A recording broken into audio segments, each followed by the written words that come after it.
Stop me if you heard this one before. Guy ends up in an underwater city intended to be a haven for the world's brightest, only for something to go horribly wrong and it to devolve into a hellhole filled with horrifically deformed monsters.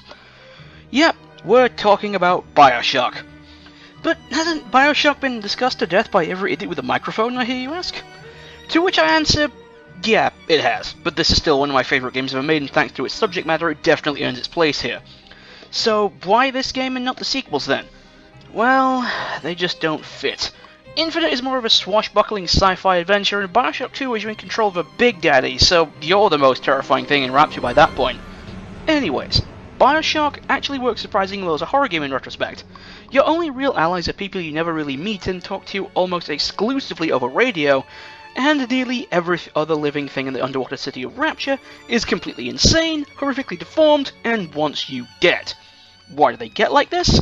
Well, it's all thanks to a substance that can modify a person's genetic code known as Adam. Some smart science blokes worked out how to use this thing to give people superpowers, and like any other drug, people became addicted to it, causing their minds to collapse and their bodies to become horrifically deformed as a result. And good God, that they look unsettling. A lot of them wear masks so you don't see just how bad the Adam usage has damaged their bodies until after you kill them, but then you see just how their faces have deformed, parts have swelled up, and they're covered in yellow blisters. And then we had the terrifying spider splicers, whose limbs have elongated to insane lengths, letting them crawl over the walls and ceilings, meaning that they can just drop down on you when you least expect it. And if that wasn't enough, you run into these diving suit monsters called Big Daddies, who protect genetically modified little girls known as Little Sisters, who see the world as a perfect paradise as they go around draining the blood from corpses just so people can make more Adam. Then, of course, we have the state of the city of Rapture itself. Civil war and a few years of neglect have caused the city to fall into disrepair. Parts are crumbling, water is leaking in many places, some areas are straight up flooded or frozen over, and of course there's all the ambient noises such as creaking floors or the gurgling of pipes. Then we have the story.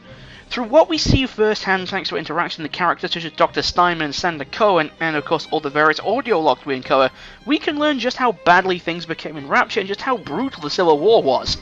And then we get to that one moment that's burned into the memories of everyone who's played it. The moment that flips the entire structure of the game on its head. Would you kindly experience this for yourselves?